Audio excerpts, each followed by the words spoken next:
Bonjour. La France est malade. Plus de 140 000 personnes manifestent contre l'inflation économique. Je vous laisse suivre la vidéo. Laissez-moi un petit like, un comment. Merci. Les chants des manifestants ont résonné dans les rues de Paris dimanche. Des dizaines de milliers de personnes étaient rassemblées pour cette marche contre la vie chère et l'inaction climatique du gouvernement. Toutes les dépenses du journalier sont très difficiles. Même pour les classes moyennes où je ne vous cache pas que la plupart des gens, à partir du 5 voire du 10 du mois, ça y est, le salaire, il n'y a plus rien dans le compte.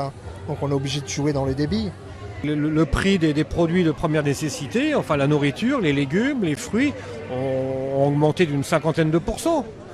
J'étais hier sur le marché, le kilo de raisin il est à 6-7 euros, le beurre il est à 3 euros, les 250 grammes. Oui, c'est très concret, ça c'est très concret. Heureusement que j'ai pas des enfants en bas âge parce que à l'heure actuelle je me pose la question si je serais capable de les nourrir. Parce que quand je vois la situation, ça fait peur pour les petits et ceux qui arrivent. La marche était organisée par les partis de gauche de la NUP, France Insoumise en tête. Ces derniers revendiquent quelques 140 000 personnes, tandis que la police évoque 30 000 participants.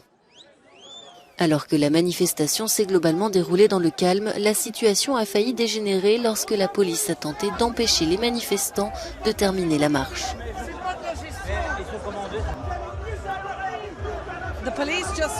La police vient de couper le cortège en deux et les unités anti-émeutes sont derrière nous maintenant. Ils poussent les manifestants à avancer. Mais c'est très difficile d'avancer comme vous pouvez le voir. C'est bondé devant aussi.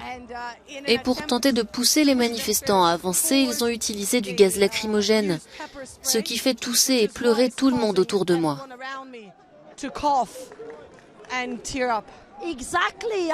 Exactement, nous étions pacifiques, nous ne faisions rien et ils ont envoyé leur gaz lacrymogène pour nous faire pleurer. Nous étions pacifiques. Ils n'ont pas le droit de faire ça aux gens.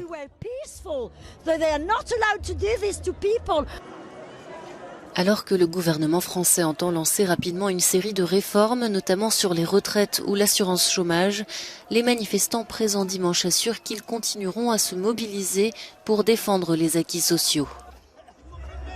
Beaucoup participeront ou soutiendront la grève générale prévue mardi, qui concernera le secteur de l'énergie, les transports, la fonction publique et l'éducation.